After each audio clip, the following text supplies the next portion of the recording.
நீங்க உங்க உயிருக்கு வந்து பாலாபிஷேகம் பண்ணணும், தயிர் அபிஷேகம் பண்ணணும், இளநீ அபிஷேகம் பண்ணணும், அன்பால அபிஷேகம் பண்ணணும், கருணையால அபிஷேகம் பண்ணணும். புரியுதுங்களா? இதுதான் வழிபாடு.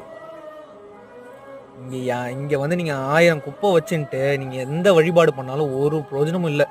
ஒரு மண்ணாங்கட்டி கூட பிரயோஜனம் கிடையாது. அடுத்தவனை கெடுக்கிறது, அடுத்தவனை அசிங்கப்படுத்துறது, அடுத்தவனை இழிவா நினைக்கிறது, அடுத்தவனை குத்துறது, அடுத்தவனை காயப்படுத்துறது, அடுத்தவனை வந்து கண்ணீர் சிந்த வைக்கிறது, இதெல்லாம் பண்ணிட்டு நீங்க எந்த கோயில்ல போய் பிராயச்சித்தம் தேடுவீங்க? எந்த கோயில்ல போய் என்ன வழிபாடு பண்ணி அந்த கருமாவை தீப்பீங்க? இல்ல இதெல்லாம் பண்ணிட்டு நீங்க போய் வந்து வழிபாடு பண்ணா இறைவன் ஏத்துப்பாரா? எந்த மதத்துல அது சொல்லியிருக்கு? எந்த நூல்ல அது சொல்லியிருக்கு?